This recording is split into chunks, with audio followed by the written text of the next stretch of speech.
What's up, everyone? And we're gonna skip the pleasantries. You know what happened last night. It is July 1st, and dropping at like 1 a.m. last night here my time. Stranger Things season 4, volume 2. The last two episodes. One was about like an hour and a half, and the other one was about like I think 2 hours and 20 minutes. And man, yeah, I stuck it all the way through. It was up till about like 4:30 in the morning, almost 5 o'clock, and it was a banger. We're going to talk about all the dirty details and spoilers and all that stuff. So if you haven't seen it, you need to go run out and watch this. It's currently on Netflix. Go watch them right now. What are you doing here? Get the hell out of here and then come back so we can talk about it. Now let's get into this. Roll it.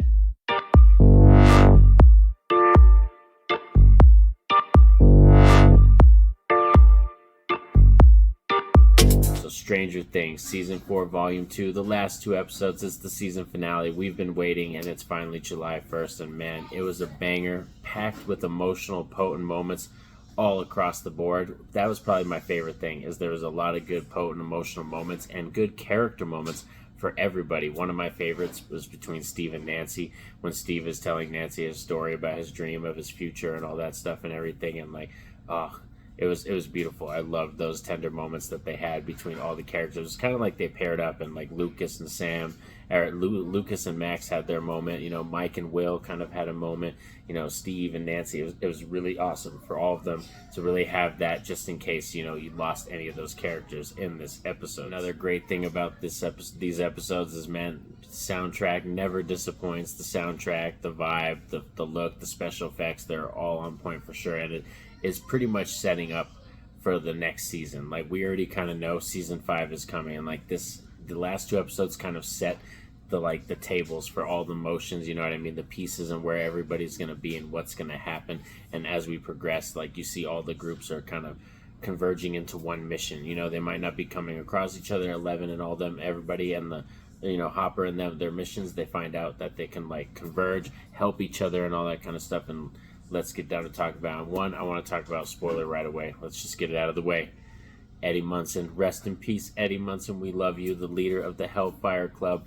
He will be sorely missed, and we know Dustin and Mike are going to carry that legacy on for him. And man, that was pretty sad. I liked it that he went out as a hero. He went out as a total boss for sure. Respect.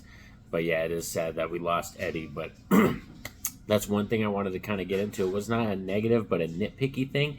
Is the show was these last two episodes were kind of predictable in the death department. And the Duffer Brothers did promise us, like, earlier, like, in like interviews, saying that this was going to be the darkest finale. And technically, it is the darkest season finale that we've had so far between all 4 seasons.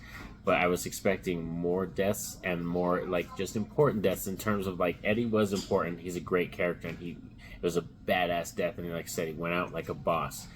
But it's predictable in the fact that they never killed any of the characters or main cast from that first season.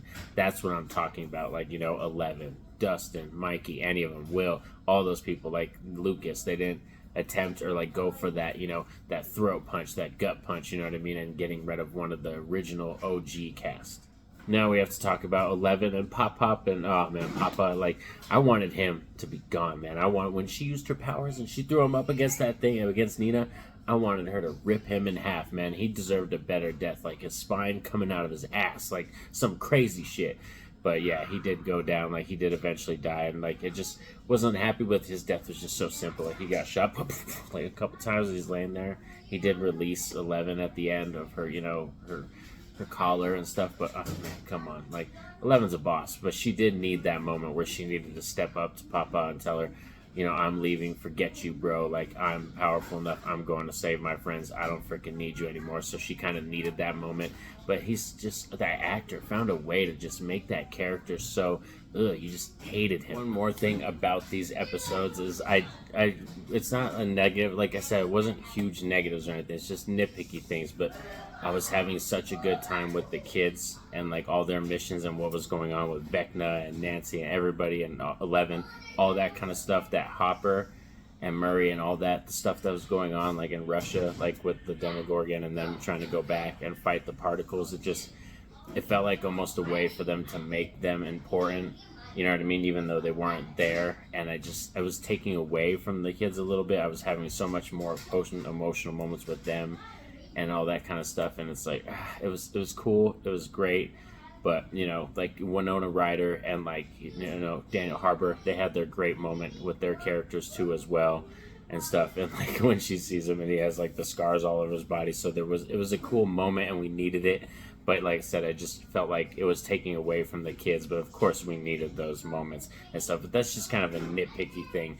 But overall, this is just quite the banger of the 2 finale episodes. Like, oh man, had me gripping, emotional.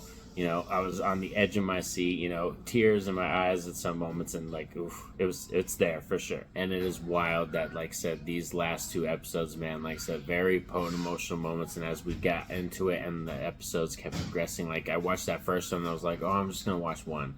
I'll just do one and I'll finish the other one later. Like I had to keep going all the way and finish it off and stuff. And it's really cool, like that battle and stuff. It's a good plan that they try to come up with too, to try to tackle Vecna this season. Like in general, all of it has a lot of callbacks to like Nightmare on Elm Street type stuff, like Dream Warriors or Dream Masters type stuff. I kept thinking all of those images and like stuff kept popping in my mind when the kids were like coming up with plans and like they're in the Upside Down trying to figure out how to attack Vecna. Like it's very reminiscent of Nightmare on Elm Street, so that's amazing. I love that aspect of this season. And right now, currently, this season is the one that's kind of tussling. It's tussling with the 3rd season as like being the top dog. Like, and over the next couple days, I'm going to really think about it, and I'll pop out a video on my channel having all the seasons ranked. But right now, it's probably season 3 or 4. They're kind of tussling because this one was a potent, emotional season finale that's leading into season 5, and that's cool because it had that good setup. And that's what I'm talking about, it being the darkest, is like what ended up happening to Max, then what happened to Eddie, then setting up the fact that now the whole city, like everybody knows, like it's coming, like the dark force is coming and it's starting to break through into our dimension. Like, yeah, it's gonna happen, like that epic battle. And like that's what I mean, season 5, I'm expecting a lot to happen, more deaths or just freaking battles galore. Like it's gonna be very big time, and I'm hoping the Duffer Brothers could really stick the landing, because like I said, season 3 and season 4 are some of the best, greatest Stranger Things content you're going to get. The themes throughout both seasons were potent, strong, and emotional, and they carried throughout all the seasons, and they hit when you get to that season finale, you know what I mean, with the whole values, everything that's going on in those 2 seasons. So, like I said, the only thing that was, like I said, it was a nitpicky thing, was the predictability of who was going to die in these episodes. And my negative, or my actual negative that I would say, is I still don't like Jason's character that ended up fighting with Lucas, that friend of his. Like, I just felt that still unnecessary. Like, I really feel like you could have plucked Jason out of it and it would have been fine. It did make it more emotional, and Lucas had that powerful moment where he's like, starts beating Jason up and like gets through him. But like, I mean, come on, man. Like, it's like, no, I didn't really need that, like, for real. I feel like you could have plucked that kind of storyline out of this and it would have been fine, and you could have wrote something a little different for Lucas. That's like probably my one negative for maybe the entire season that I could think of right now in general. But thanks for sticking around with me all for this chat of Stranger Things Season 4 Volume 2. Please, in the comment section, let me know, what did you think? How potent, how emotional were you? Did this hit you the right way? For me, it was pretty emotional. Like I said, all those character emotional moments, like I did get teary-eyed and cried a couple times. The really good one was Steve and Nancy, because they're my 2 favorites. So they had a really good back and forth, and for a moment there, I thought Steve was going to die. That was one of my main guesses going into this season finales, was that Steve was going to be the one that ended up passing away. But like I said, make sure you let me know in the comment section what you all thought of it. And don't forget to like and subscribe, especially if you're new to the channel, so you don't miss a thing. I'm going to be having other videos, and breeze through my playlist because I have a ton of videos that you can check out. And have a safe and happy day, everyone. Peace out.